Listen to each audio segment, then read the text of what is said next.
Bagaimana kabar saudara hari ini? Luar biasa ya, sukacita ya.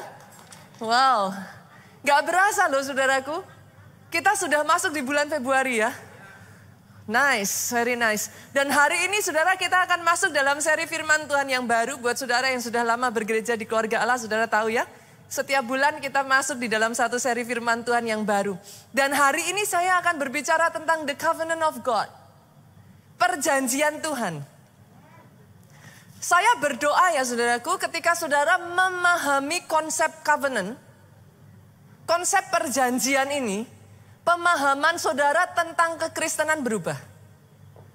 You cannot see it the same again. Gitu. Saya berdoa ketika saudara paham pengertian tentang covenant ini, perjanjian ini, saudara mau aja udah gak bisa ngelihat dengan cara yang sama. Ada hal-hal yang saudara baca di dalam Alkitab sebelumnya dan saudara kayak, kok gak masuk ya? Gitu. Tapi setelah saudara memahami konsep covenant ini, saudara akan melihat dan saudara mulai bisa berkata, oh, now it makes sense.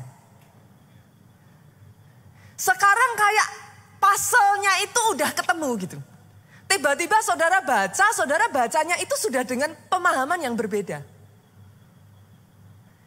Dan untuk kita masuk ke sana saudaraku, saya akan membawa saudara terlebih dulu untuk kita baca Yesaya 55 ayat 8 sampai 9. Saya akan membawa saudara dari sana, saudara siap ya, kita nanti akan banyak baca Alkitab.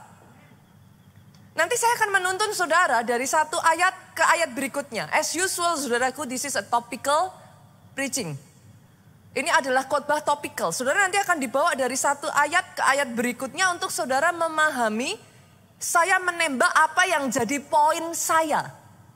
Oke, kita buka Yesaya 55 ayat 8 sampai ayat yang ke-9 terlebih dulu ya. Sebab rancanganku bukanlah rancanganmu. Dan jalanmu bukan jalanku, demikian firman Tuhan. Ayat 8 ini saudaraku membuat kita bisa mengerti perbedaan antara jalannya Tuhan dengan jalan manusia. Dengan jelas Tuhan itu ngomong, rencanamu bukan rencanaku. Jalanmu bukan jalanku. Tidak heran saudaraku kalau saudara membaca ayat ini ngerti tapi nggak ngerti. Saudara berusaha berjalan dengan point of view sudut pandang kita sebagai manusia, trying to understand jalannya Tuhan, dan tiba-tiba saudara berkata, kok susah sih dimengerti? Ya emang beda. Saudara saya yakin udah pernah baca ayat ini. Tapi dalam kehidupan Pak, berapa kali orang bertanya-tanya, Tuhan tuh maksudnya gimana sih?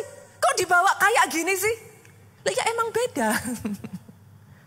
Ayat ini sudah ngomong, seberapa beda?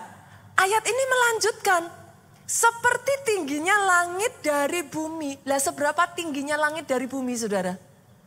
So high. Sangat jauh Pak.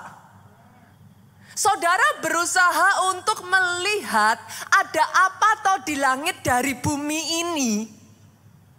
Itu sebabnya anak kecil selalu menggambarkan bintang bentuknya segi 5. Coba nanti saudara ketemu aslinya bintang mungkin bukan begitu. Yang mengerti katakan amin. It's so high. Ada begitu banyak hal di luar angkasa sana yang saudara bahkan tidak tahu. Ayat ini melanjutkan lagi. Seperti tingginya langit dari bumi, demikian tingginya jalanku dari jalanmu dan rancanganku dari rancanganmu. Segitu loh Pak bedanya. Jadi kalau saudara, pernah nggak saudara itu ngomong sama seseorang, terus orangnya ngomong gini, kamu kok nggak ngerti-ngerti sih yang aku maksudin? Pernah ngalami itu nggak saudara? Actually what happened? Bukan orangnya nggak ngerti. Tapi orangnya sudah punya pemikirannya. Waktu dimasukin pemikiran baru, pemikirannya itu nolak. Manusia di dalam keterbatasannya, Pak, berusaha berjalan di jalannya Tuhan, tapi pakai caranya. Makanya berkali-kali ngomong, Tuhan kok gitu sih? Saudara ngerti maksud saya? Kenapa? Karena jalannya manusia sama jalannya Tuhan. Yang satu inferior, yang satu superior. Yang satu di bawah, yang satu up so high. Tapi saudara akan mendapati, yang satu banyak mengecewakannya. Yang satu, saudaraku, kehidupanmu akan full of surprises. Itu sebabnya firman ini dengan kata lain tuh mau ngomong kayak gini loh saudaraku. Berjalanlah di jalannya Tuhan. In case saudara bertanya sama saya, Pastor, kenapa saya harus memilih berjalan di jalannya Tuhan? Oh, saya kasih alasannya saudaraku. 2 Samuel pasal 22 ayatnya yang ke-21 bagian, maaf saudara, ayatnya yang ke-31 bagian A. Saya bacakan ya, ayat ini pendek sekali. Simple. Adapun Allah, jalannya sempurna. Butuh alasan apa lagi, saudara? Butuh alasan apa lagi? Ikuti jalannya Tuhan. Kenapa? Dia sempurna. Tapi boleh nggak saya membawa saudara untuk memahami firman ini jangan sampai salah. Sempurna, yes. Tapi belum tentu seperti yang saudara mau. Loh, karena firman Tuhan udah ngomong, saudara, jalanku sama jalanmu itu beda. Sempurna, yes. Tapi belum tentu seperti yang kau mau, saudaraku. Kalau dikatakan dia sempurna, Pak, make sense dong, kalau boleh dong saya bilang artinya dia terbaik. Betul ya? Terbaik, yes. Terbaik tapi tidak selalu, saudaraku. Yang namanya terbaik itu artinya nggak ada tantangan. Yang namanya terbaik itu artinya serba smooth, serba mulus. Yang namanya terbaik itu artinya nyaman, enak, instan. It's not always like that. Sekarang saudara make sense kan? Now it comes to sense. Kenapa susah bagi manusia itu memahami jalannya Tuhan? Tapi itu jalan yang sempurna. Itu sebabnya firman ngomong, yuk ikuti jalannya Tuhan.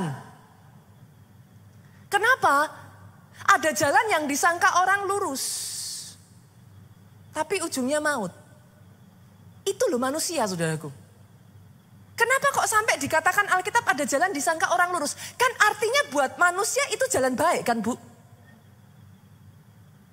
Tapi dalam keterbatasannya manusia nggak tahu itu ujungnya maut. Itu sebabnya, saudaraku, bangsa Israel itu pernah sampai satu ngalami, saudara. Mereka marah sama Tuhan. Jadi kalau saudara ada di antara saudara yang sempat bingung, terus saudara kayak, aduh Tuhan tuh maksudnya gimana sih? Mau sampai berapa lama sih? Tenang saudara, ada temennya. Bangsa yang disebut umat Tuhan pun pernah ngalami itu. Kenapa? Coba kita buka ya. Keluaran 13 ayat 17 sampai 18. Ini ayat berbicara tentang bangsa Israel pada saat mereka keluar dari Mesir. Ayat 17 ngomong begini saudara, setelah Firaun membiarkan bangsa itu pergi, artinya kapan ini saudara? Bangsa Israel keluar dong dari Mesir ya.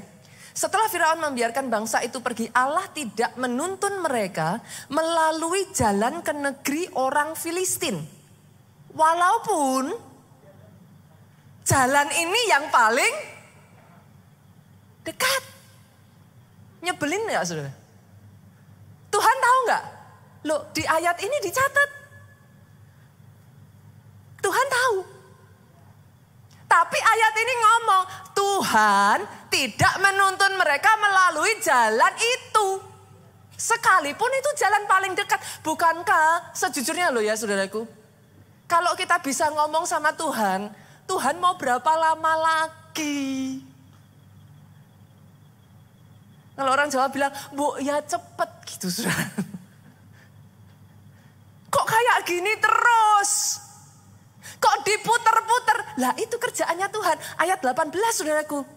Ayat ini ngomong, tetapi Allah menuntun bangsa itu berputar. Memang.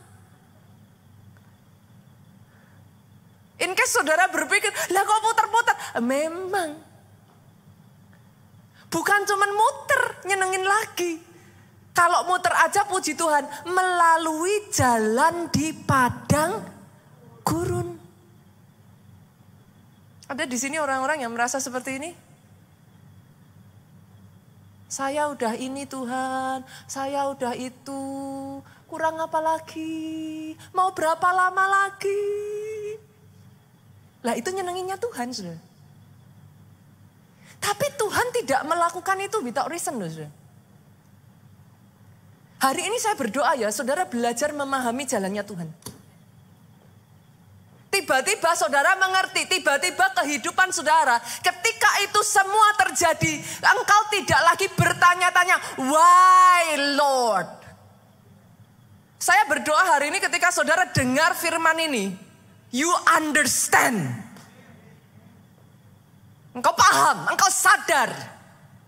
Kenapa kok Tuhan izinkan begitu? Because He knows you best. Dia kenal saudara tuh dari sampai apa ya saudara, istilahnya tuh dalam-dalamnya saudara. Dia ngerti. Mau saudara sembunyiin kayak terserah lah, mau saudara berusaha munculkan. Saudara bisa nipu manusia, enggak Tuhan. Dia loh yang bentuk engkau dari dalam rahim ibumu. Saudara mau nyembunyiin apa dari Tuhan? Bahkan di dalam rahim aja engkau ditenun sama Tuhan kok. Mau disembunyiin apa? Ayat 17 tadi saudaraku mengatakan demikian. Sebab firman Allah, kenapa Tuhan ngelakuin itu? Bukan karena Tuhan jahat. Sebab firman Allah, jangan-jangan bangsa itu menyesal apabila mereka menghadapi peperangan sehingga mereka kembali ke Mesir. Tuhan tuh tahu siapa mereka saudara. Tuhan tahu seberapa kekuatan mereka. Mereka ini bangsa budak. Yang 430 tahun tidak pernah memegang senjata, Pak.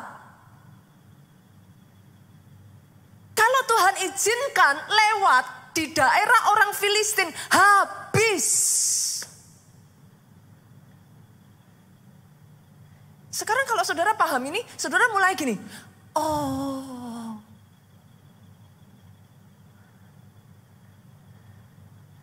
Tapi nyenenginnya Tuhan tuh suka menyembunyikan jalannya, saudara.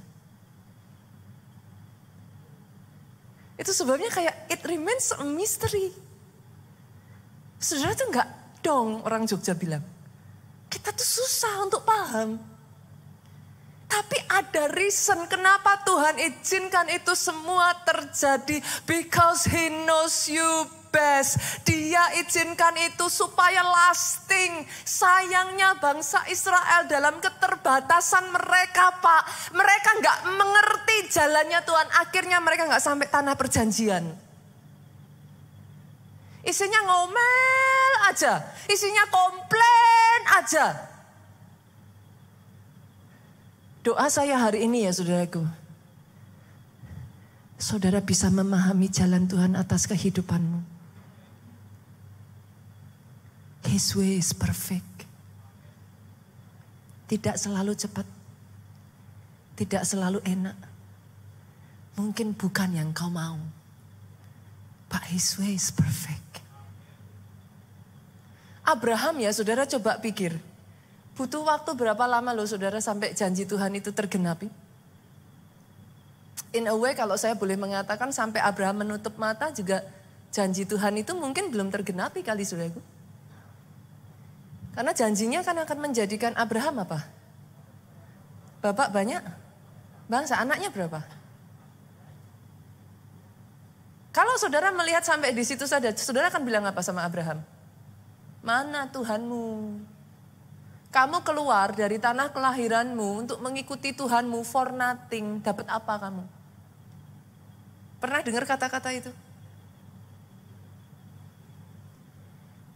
Abraham itu setidaknya butuh waktu lebih dari 25 tahun loh itu saudaraku. Ada di sini yang baru setahun gak ada udah. Saya berdoa ya saudara, ketika Tuhan memperkenalkan jalannya kepada saudara ya. Dia itu membawa kita pada kekekalan. Aimingnya Tuhan, Abraham itu bukan cuma satu generasi, satu keturunan Pak. Enggak. Yes, Abraham tuh menunggu waktu yang sangat lama, Bu. Tapi bukan satu keturunan, dua keturunan. Dia menjadi sebuah bangsa. Lasting for long. Abraham tidak gugur di akhir. Buat sebagian kita dapat janji Tuhan tuh artinya hidup diberkati titik. Tuhan aimingnya bukan itu. Sorry, saudara. Jadi kalau saudara datang ke tempat ini hanya untuk itu, saudara salah tempat. Aimingnya Tuhan gak pernah cuman itu. Dia aimingnya lasting. Bahkan sampai saat ini pun saudara dan saya menyebut Abraham apa? Bapak Abraham. Saudara, apa pernah ada di sini anak sekolah minggu yang menyanyikan Bapak Abraham hanya punya satu anak saja? Anak-anak kecil-kecil kalau nyanyi gimana? Loh, anaknya Pak Abraham itu berapa toh? Satu. Tapi saudara nyanyinya apa? Bapak Abraham mempunyai banyak sekali anak-anak. Aku anaknya dan kau juga. Yang dia mau ketika rencananya itu terjadi ya saudaraku. Itu abadi saudara, kekekalan. Itu sebabnya kadang kita itu kayak, gitu. Kita tuh gemes. Karena memang jalan Tuhan dengan jalannya manusia itu beda. Kita maunya cepat, Tuhan maunya gak apa-apa, mau berapa lama juga gak apa-apa. Makanya Matius 7 saudaraku, ayatnya yang ke-13 sampai 14 tuh ngomong gini. Masuklah melalui pintu yang sesak itu. Disuruh loh, masuk melalui pintu yang sesak. Karena lebarlah pintu dan luaslah jalan yang menuju kepada kebinasaan. Kalau mau masuk ke pintu yang menujunya kehidupan, sesek Pak. Nggak heran banyak yang nggak mau. Karena nggak enak, sesek. Dan ayat ini melanjutkan, maaf saudaraku, banyak orang yang masuk melaluinya, yang lebar. Karena sesaklah pintu dan sempitlah jalan yang menuju kepada kehidupan. Sedikit orang yang mendapatinya. Orang zaman sekarang kalau bisa enak, kenapa susah? Betul? Setuju kan Bapak Ibu? Nah, setuju. Kalau bisa santai, kenapa kerja keras? Saya punya cita-cita, Pastor. Zaman sekarang kan sukanya gitu. Untuk pensiun. Loh, cita-cita kok untuk pensiun, saudaraku? Saudara bisa mengerti zaman sekarang, orang itu maunya cepat, gampang, hasilnya besar. Betul? Dan banyak dari saudara berkata, lah buktinya yang itu gak apa-apa tuh Pastor. Gak apa-apa sampai papa saudara. Yang mengerti katakan amin. Itu nipu-nipu gak ketahuan kok Pastor. Sampai sekian tahun juga aman kok. Ya gak apa-apa sampai papa saudara. Dan masalah banyak orang, mereka melihat yang seperti itu sebagai goal. Beberapa waktu yang lalu saya rasa Indonesia dikejutkan hal itu kan saudara.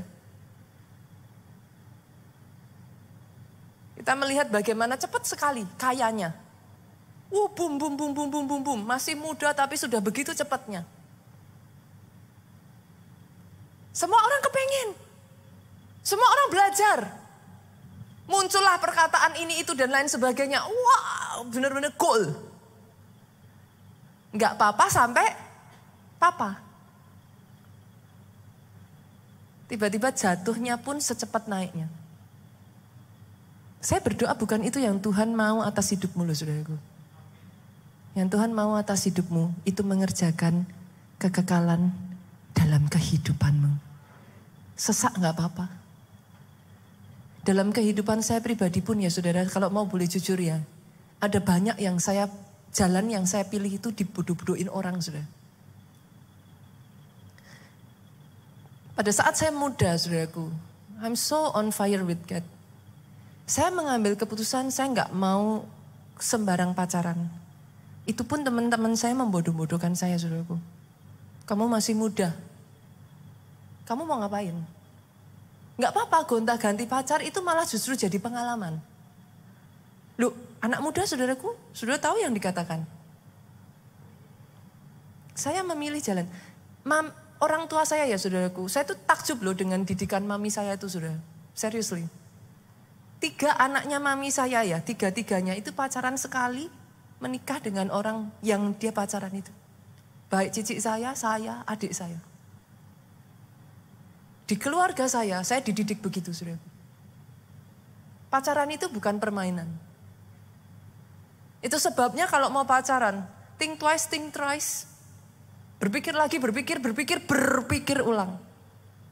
Kalau saya renungkan sekarang saya tuh amazed loh dengan didikan mami saya itu. Saya dibodoh-bodohin saudaraku ketika saya memilih jalan itu. Banyak orang, pada saat saya memutuskan untuk menikah dengan Pastor Joe yang notabene adalah seorang pendeta, saya dibodoh-bodohin keluarga saya. Apa enaknya sih jadi pendeta? Kayak ikan dalam akuarium. Ekornya kepanjangan, salah. Kurang panjang, salah. Kepala besar, salah. Kepala kecil juga salah. Kan gitu. Apa enaknya? Saya dibodoh-bodohin. Hari di mana saya mengambil keputusan untuk bersekolah dan mengambil jurusan teologi, saya dibodoh-bodohin.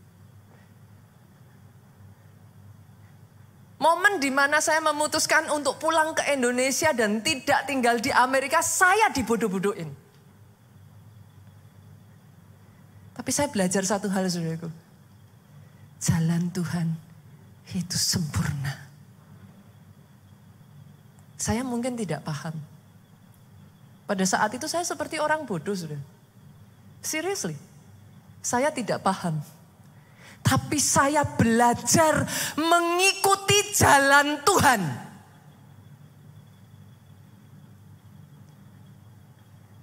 Dan sampai detik hari ini saudaraku saya bersyukur. Tidak seperti apa yang dikatakan keluarga besar saya. Kamu mau jadi pendeta makan apa? Makan kursi. Kenapa sih selalu kursi yang dipakai ya saudaraku?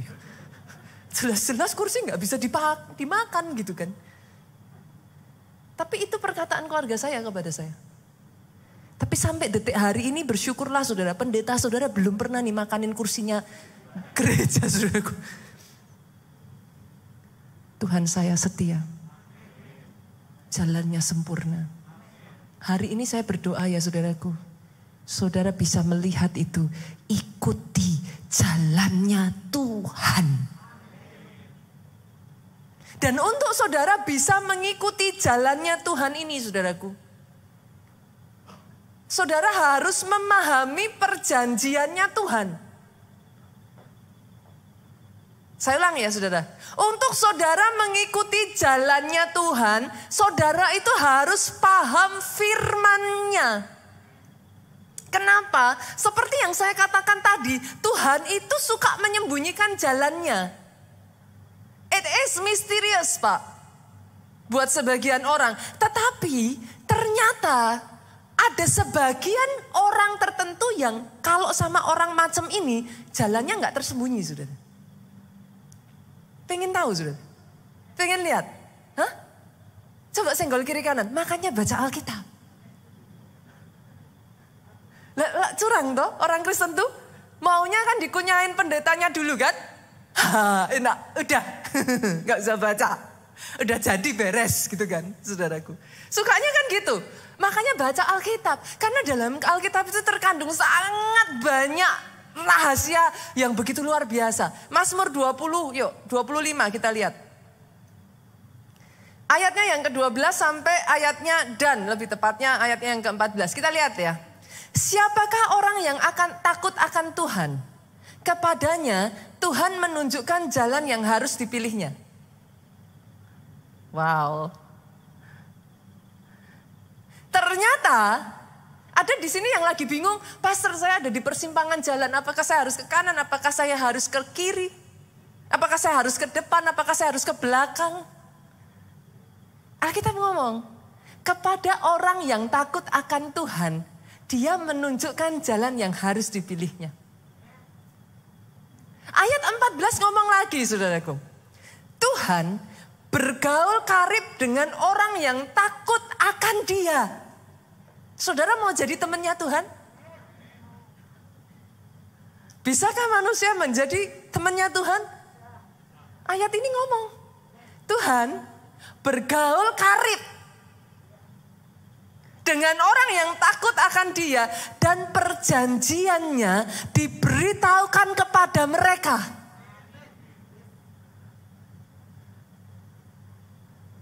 Kuncinya sederhana saudara. Dekat Tuhan ke?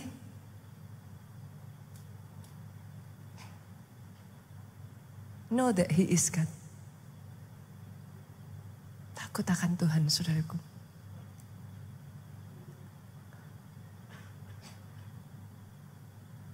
Jalan Tuhan itu terdapat di dalam perjanjiannya.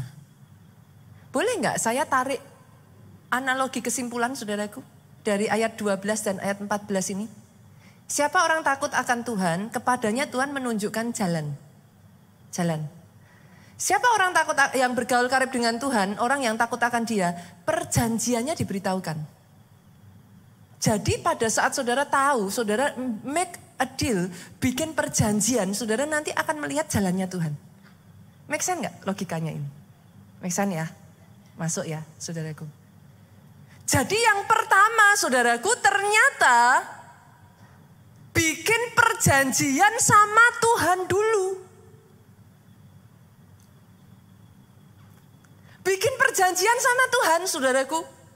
Tuhan itu adalah Tuhan yang sangat suka bikin perjanjian.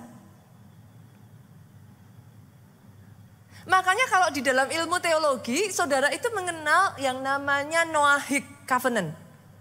Perjanjian antara Tuhan dengan Nuh. Davidic Covenant. Perjanjian antara Daud dengan Daud. Abrahamic Covenant. Perjanjian antara Abraham dengan Tuhan. Tuhan itu Tuhan yang suka bikin perjanjian saudara pokoknya. Coba ya, perhatikan ya saudara. Kenapa Tuhan suka bikin perjanjian? Kita lihat yuk. Kejadian 16 ayatnya yang ke-17 sampai 18. Lihat. Ini kisah tentang Nuh. Menurut saudara, kenapa semua orang kena banjir kecuali Nuh? Kita baca ayat ini, nanti saudara akan paham. Sebab sesungguhnya aku akan mendatangkan air bah meliputi bumi untuk memusnahkan segala yang hidup dan bernyawa di kolong langit. Segala yang ada di bumi akan mati binasa. Ayat 18 boleh dibaca sama-sama 2-3. Tetapi dengan engkau, aku akan mengadakan perjanjianku. Apa? Engkau akan masuk ke dalam bahtera itu. Ini perjanjian Tuhan. Engkau bersama dengan anak-anakmu dan istrimu. Dan istri anak-anakmu. Ternyata because of this covenant, Nuh selamat.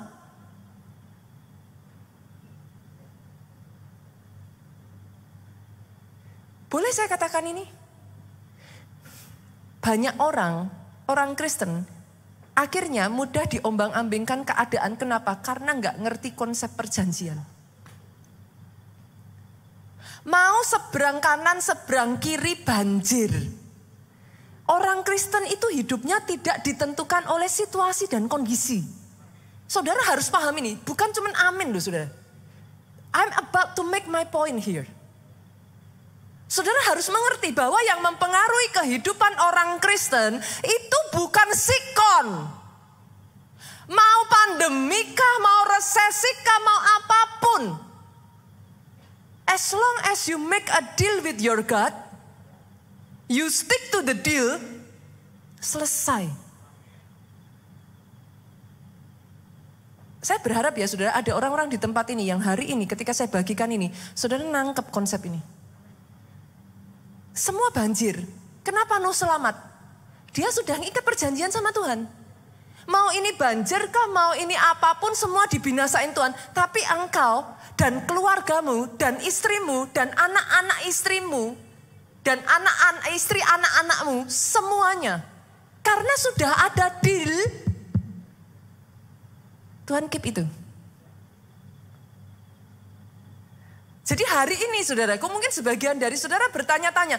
Saya tahu saudara, konsep perjanjian ini, baik saudara ini pertama kalinya ke gereja ataupun saudara udah banyak ke gereja yang lain ya saudaraku. Sangat jarang diajarkan di gereja.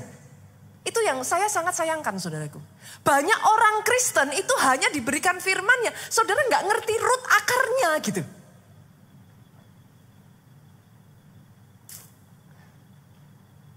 Bahkan kadang terlalu apa saudaraku, shallow gitu.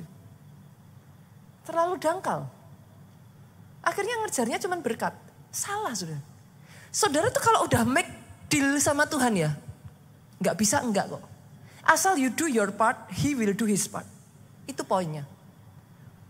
Jadi itu bukan masalah, lah pastor nanti kalau gini gimana, nah nanti kalau gitu gimana, mau gini mau gitu tuh nggak jadi masalah saudara. You make your deal. Kalau kesepakatan itu sudah dibuat, dia Tuhan tidak seperti manusia. Nanti saya akan bacakan ayatnya. Dia akan menepati perkataannya. Pertanyaannya sekarang, Pastor, kenapa sih Tuhan kok suka bikin janji, perjanjian, bukan janji, sorry ya saudara. Janji itu satu pihak, perjanjian itu dua pihak. Banyak anak Tuhan, orang Kristen gak adil. Sama Tuhannya nuntut. Tuhan mana? Katanya. Saya jawab, bagianmu sudah kamu lakukan belum? Nanti saya akan masuk saudara, untuk saudara bisa memahami. Dan tiba-tiba, everything start to make sense. Kenapa Tuhan suka buat perjanjian? Yang pertama, He love you. In case saudara nggak sadar, He love you. Kenapa saya katakan demikian? Malaikat sekali berbuat dosa, nggak ada ampun loh saudara. Lucifer jatuh dalam dosa, bye-bye. Saudara jatuh dalam dosa berapa kali? Dia membuat perjanjian to save you. Dia tuh sengaja bikin plan loh saudaraku. Segitunya loh sama saudara. Lucifer itu cuma satu dosa, that's it. Tapi terhadap manusia, dia membuat perjanjian. Supaya bagaimana caranya Pak, He can save you. Saudara mau bicara adil nggak adil? Coba pakai sepatunya ada di posisi malaikat. Maka saudara akan bilang nggak adil. Sekarang saudara tahu kenapa iblis benci sekali sama saudara. Does it make sense? It makes sense. Why he want to destroy you? Neraka tidak pernah diciptakan untuk saudara. Baca Alkitab. Siapa bilang neraka itu diciptakan untuk saudara? Gak ada. Neraka diciptakan untuk iblis, saudara. Tapi dia gak mau pergi ke sana sendirian. Salah siapa kalau saudara mau diajak? Yang mengerti katakan amin. Does it make sense? Yang kedua saudara, kenapa dia buat perjanjian? Yang kedua, Tuhan itu, ini loh saya tuh kadang kayak tersentuh sama Tuhan, kenapa ya saudaraku? Tuhan itu Almighty God loh, tapi dia gak pernah mau paksa manusia. Dia maha kuasa, bukan maha pemaksa. Dia berkuasa, He is a creator. Saudara kan nyebut itu kan, dia pencipta kan? Kita ciptaan kan? Sekarang saya tanya, anak kecil, mainan Play-Doh, nyiptain dari Play-Doh itu. Dia berhak nggak atas Play-Dohnya dia? Mau diinjak-injak kek? Mau ditekuk-tekuk kek? Dari gelas dijadiin piring kek? Piring dijadiin mangkok kek? Itu konsep creator. Tapi manusia masih bisa itu, mengapa Tuhan? Kok Tuhan izinkan? Loh ya memang Tuhan berhak. Sorry saudara, saya jahat. Saya galak ngomongnya. Loh Tuhan berhak, dia saudara sendiri yang bilang dia pencipta, kita ciptaan. Loh dia berhak. Ada saudara kasih pledo ke anak saudara, terus saudara bilang, kasihan pledonya. Jangan dipenyet-penyet. Ada yang bilang gitu? No. He is the creator, you are the creation. Yet, dia memberikan kita manusia free will. Tuhan gak pernah maksa saudaraku. Dia tawarkan itu ke saudara. Tapi barang siapa menerima perjanjian Tuhan, saudara akan melihat dalam kehidupan saudara. Tidak naik, tidak turun tetapi terus naik. Saudara akan melihat dalam kehidupan saudara, kau dipelihara lasting. Lihat, perhatikan orang-orang yang membuat perjanjian dengan Tuhan saudaraku. Perhatikan your forefathers, pendahulu-pendahulu saudara. Lihat Abraham. Lihat orang-orang nama-nama yang ada di dalam Alkitab. Saudara nanti akan memahami. Mereka adalah orang-orang yang sudah membuat perjanjian dengan Tuhan. Dan yang ketiga, yang terakhir saudaraku. Sebelum nanti, ini masih tenang pemain musik masih.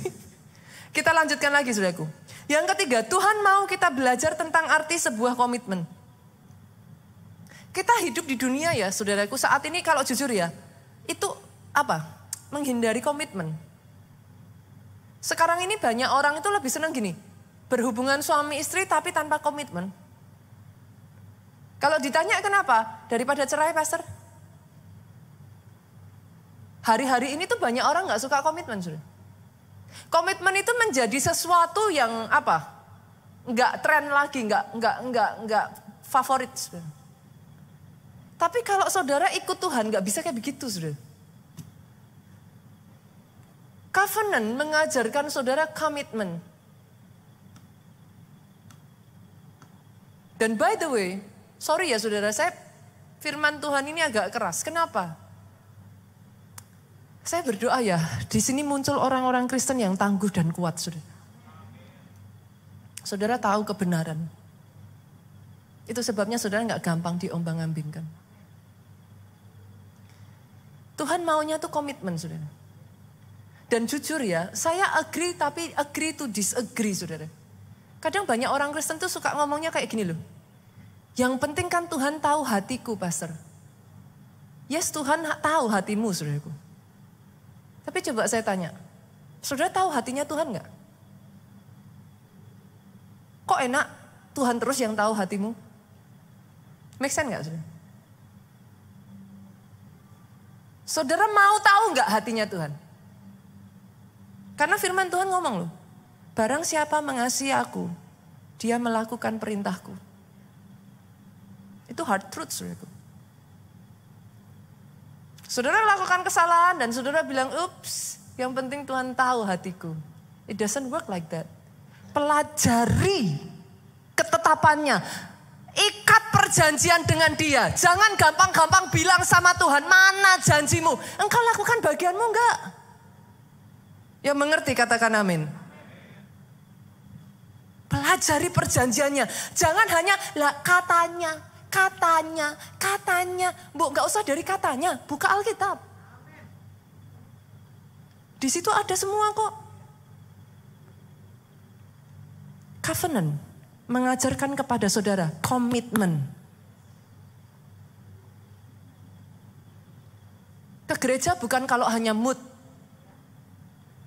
Make a commitment with God. Mau mood gak mood, susah gak susah, sibuk gak sibuk. Kita tetap ke gereja. Kenapa? Itu covenant kita sama Tuhan kita. Tapi kan orang Kristen paling gampang bilang, tapi Tuhan tahu. Enak kan ngomong gitu? Bu, sekali-kali sudah, saya dengan bahasa Jawa saya, bu, sekali-kali. Kenapa harus Tuhan terus yang tahu hati kita?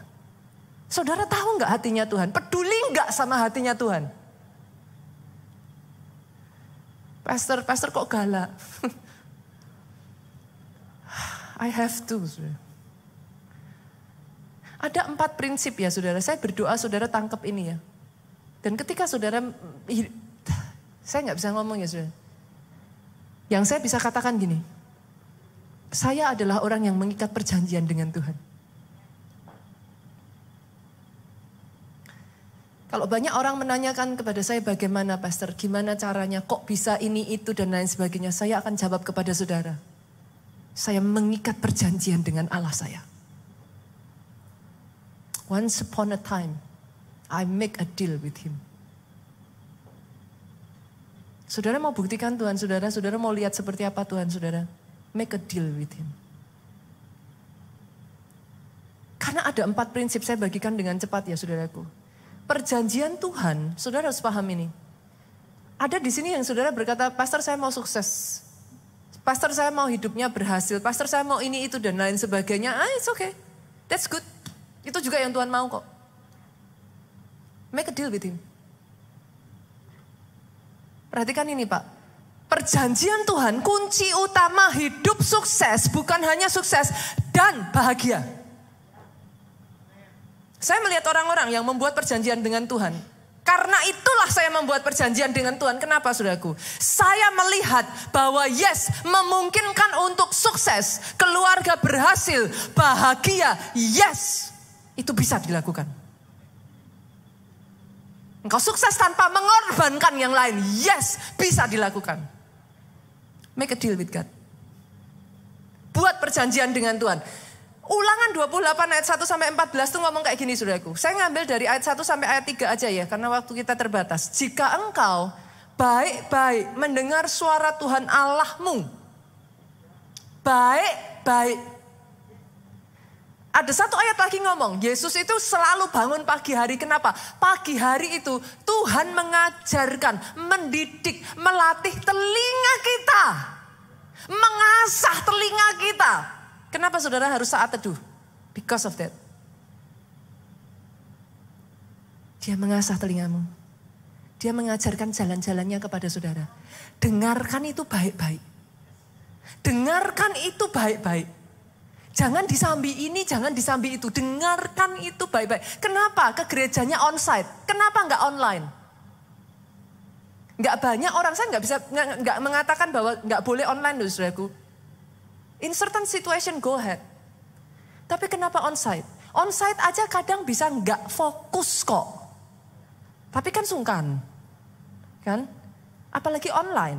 Online disambi ngurus anak. Online disambi makan kerupuk, saudaraku. Kadang ada loh yang online disambi mandi, saudara. Wow. Tapi gimana saudara bisa mendengar baik-baik? Nggak akan bisa. Dan setelah itu saudaraku, melakukan. Saudara hanya mendengar, tidak melakukan, jangan ngomong, jangan berani ngomong sama Tuhan. Why Lord, forget it. Karena di sini ngomong, dengarkan baik-baik, setelah itu lakukan. Lakukannya pun dengan setia. Jangan nyoba-nyoba seminggu, 2 minggu, gak terjadi apa-apa Pak. Bye-bye Tuhan, mana katanya. Loh, orang baru seminggu, 2 minggu, sebulan, setahun. Dengan setia. Bukan coba-coba. Dengan setia. Terus dilakukan. Dan setelah itu ayat ini berkata saudara. Segala perintahnya yang kusampaikan kepadamu pada hari ini. Perintah Tuhan jangan dipilih-pilih. Yang ini saya suka dilakukan. Yang ini itu pendetanya. Dulu orang ada ayatnya kok. Enggak, itu pendetanya punya tujuan. Loh lah gimana saudaraku? Kalau ngelakuin, lakuin semua Pak. Jangan dipilih. Jangan hanya yang enak saja. Banyak orang kalau saya bilang diberkati aminnya kenceng. Tapi 2 Korintus 2 ayatnya yang ketiga ngomong gini. Ikutlah menderita bersama dengan aku. Itu saya tuh ketawa loh saudara. Ketika saya ngomong seperti itu. Banyak jemaat tuh ngelihat saya tuh gini. Hah? Waktu saya bilang diberkati. Amin. Ketika saya bilang ikutlah menderita dengan aku. Hah? Terus gini, diaminkan gak ya ini? Loh itu ayatnya ada. Jangan dipilih saudara. Kalau saudara setia, dengan sungguh-sungguh dengar, lakukan. Dan tidak dipilih-pilih, semua perintahnya dilakukan. Lihat ini janji Tuhan saudara. Maka Tuhan Allahmu akan mengangkat engkau di atas segala bangsa di bumi. Segala berkat ini akan datang kepadamu dan menjadi bagianmu. Jika engkau mendengar suara Tuhan Allahmu, diberkatilah, baca itu nanti sampai ayat 15, ayatnya yang ke-15. Puas itu saudaraku. Tapi kenapa saya nggak bacain yang itu? Nanti di rumah saudara bisa baca sendiri-sendiri dan mau amin sekeras apapun monggo, orang Jawa bilang saudara. Tapi ayat satunya tolong dilakukan dulu. Yang mengerti katakan amin. Sekarang saudara mengerti ya saya katakan. Nah, oke. Kita lanjut yang kedua saudaraku. Prinsip dari perjanjian Tuhan. Perjanjian Tuhan yang tertulis dalam Alkitab. Yang tertulis dalam Alkitab. Berlaku untuk semua orang di segala zaman. Sorry ya saudara. Ada orang datang sama saya dan bilang, Pastor saya dengar suara Tuhan, saya disuruh cerai. Saya tahu ketika saya ngomong ini ya saudaraku. Akan ada banyak orang dalam kondisi tertentu. Akan menyerang saya. Akan DM saya untuk hal ini. Tapi I'm sorry. Selama firman Tuhan mengatakan seperti apa, I will still say the same. No matter what. Maafkan saya, saudara. Saya ketemu dengan satu orang yang mengatakan kepada saya, Pastor, saya dilihatin Tuhan dalam mimpi saya, satu pria. Saya nggak kenal orangnya. Dan Tuhan kasih namanya, dan itu betul. Saya merasa Tuhan suruh saya cerai sama suami saya dan menikah sama orang itu. Dia tanya kepada saya, Pastor, menurut Pastor itu dari Tuhan atau bukan? Saya bilang, saya nggak butuh nubuatan. Saya jawab 1000%, bukan dari Tuhan. Iblis tuh ngeri loh saudara. Kalau mau menipu ya, ngeri loh. Firman yang tertulis dalam Alkitab itu untuk semua orang dan sepanjang zaman. Saudara harus diajarkan hard truth seperti ini. Supaya saudara tidak ditipu oleh iblis. Dan yang ketiga, prinsip perjanjian yang ketiga. Perjanjian dengan Tuhan tidak bisa diganggu dan tidak berubah. Saya bacakan ayatnya ya saudaraku. Mazmur 89 ayatnya yang ke-34 sampai 38. Tetapi kasih setiaku tidak akan kujauhkan daripadanya. Dan aku tidak akan berlaku curang dalam hal kesetiaanku.